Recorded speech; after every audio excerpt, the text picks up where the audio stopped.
Hi, Chris Popper here in Bangor. I'm joined by Scott Atherly, the head coach at the UMaine for the UMaine soccer team. And coach, happy Labor Day. Thanks for taking time to join us today. A busy weekend for the Black Bears. You had games down in Merrimack and down in West Point, New York, and um, a great weekend. You won your first game on against Merrimack, and then a hard fought tie yesterday.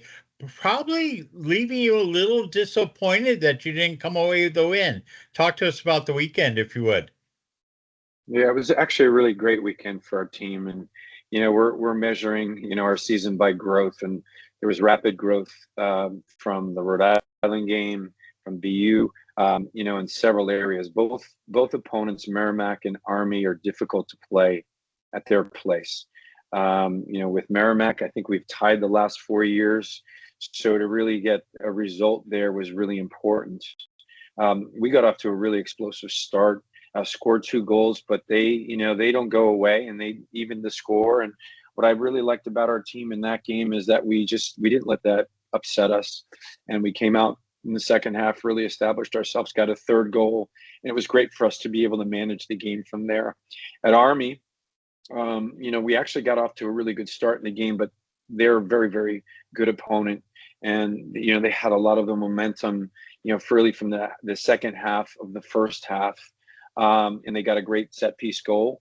And so we were down in that game. And what I loved about our team in that game is that, we came back to score 2 late goals at a really tough place to play. But disappointed that, with 5 seconds to go, we have a lead.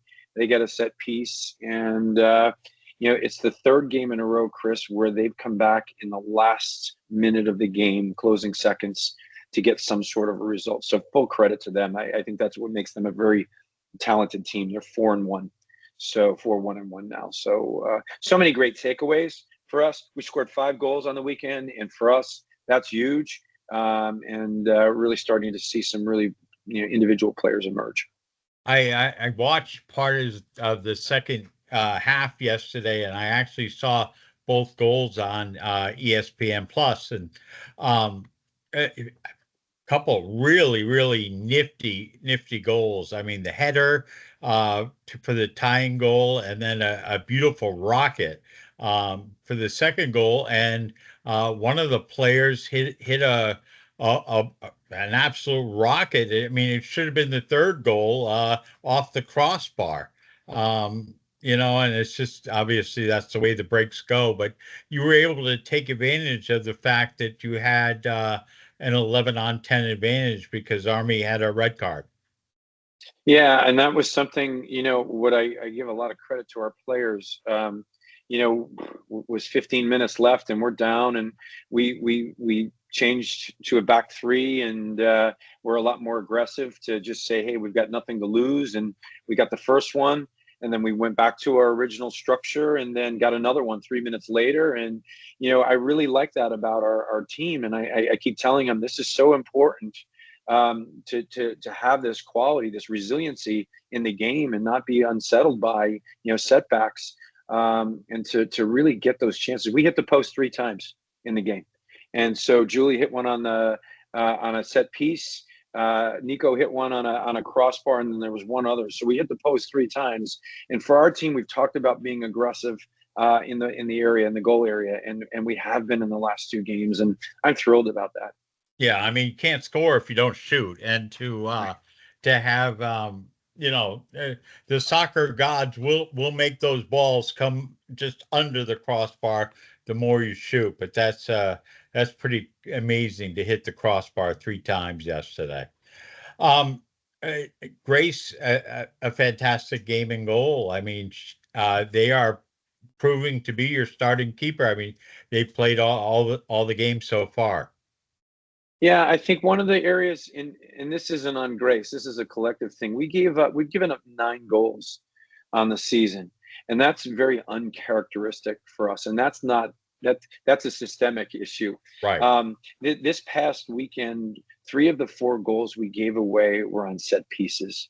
And prior to that, we've been really good on set pieces and defending set pieces. So, each game, reveals something different. And this past weekend, it was really about our defending on set pieces. And, that gives us an opportunity this week to really, to go to do those things. And we haven't really done a lot with set piece defending. So there's an opportunity. Grace is, as each game goes on, they get more comfortable. I thought they were particularly good with their feet much better in the Merrimack game, and just getting more comfortable, as is our entire defending unit. The more games we play. So it's a work in progress, as we would expect at this stage of the season. Today's mandatory day off. What do you do? What's the practice schedule this week leading up to the game against Holy Cross at home on Sunday? Well, good news is we only have 1 game this week. Right. So if I go back, the other great thing about this past weekend, it was a double game week, and it was the first one. And it was the first one for a lot of players. And to play the back end on Sunday is a lot harder than on Thursday. So that was a really good thing to see as well, our consistency through 2 games. This week is a 1-week game. A lot of recovery. I mean, good portion of tomorrow will also be recovery for the players that played high minutes. And now we actually get some time to practice. Wednesday and Thursday, we actually get real practice time to talk about some of the things like set piece defending and other areas that we can be better at, which you don't normally have in the luxury. But if you look at our schedule, Chris, we only have 4 games in September. And that was done by design. So we actually have practice opportunities during the week ahead of our conference season. Well, you have a really newer team, so that way you are able to utilize those practice sessions. Yeah, and I put this in perspective to the team at the beginning of the week. Mila Schneider and Anna Phillips combined over their careers had 12,400 minutes between the 2 of them. Our entire 17 returning players had 12,000. So 400 minutes less of an entire team than 2 individuals who play such a critical position for us. Really it epitomizes, the youth of our team. But that's the fun part. And that's why seeing, the weekend where we came out so aggressively to really score 5 goals is just great. And the defending things will clean up. Right. So the game Sunday, September 7th at noon against Holy Cross. Great. I was amazed at the amount of people that were there a week ago, and that was without school in session. So I would expect that the sidelines will be packed this Sunday, hopefully. Yeah, I hope so. And Holy Cross just beat New Hampshire 3-1. So, every team, I think the combined record of the 4 teams we've played so far, they've won 12 games. Rhode Island is 4-1. BU just lost yesterday, I think, for the first or second time in California. Army's 4-1-1. So we've played some really good teams. Yeah. And Holy Cross is a really good team, and that's what we need to be playing right now. So I think the opportunity is going to be great for us.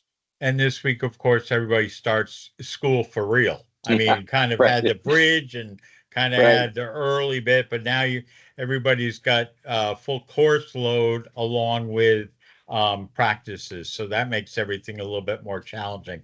And you guys have had a fantastic GPA over the last couple of years. So I know that's something you're very proud of. Yeah, for sure. And the routine sets in, as they say, and that coming with that starts 6:45 a.m. practices. So it's a new routine. And I think that's, for the reason why we're giving them really the month of September to really get adapted. All right, Coach, thanks so much. Anything you want to add? Anything you want to say to people besides coming out and rooting on the Black Bears? Yeah, come see us play. Happy Labor Day. And if you take a peek at our new stadium, they put the turf's almost in, and just really exciting times for our program. All right, Coach. Thank you so much. Thanks, Chris.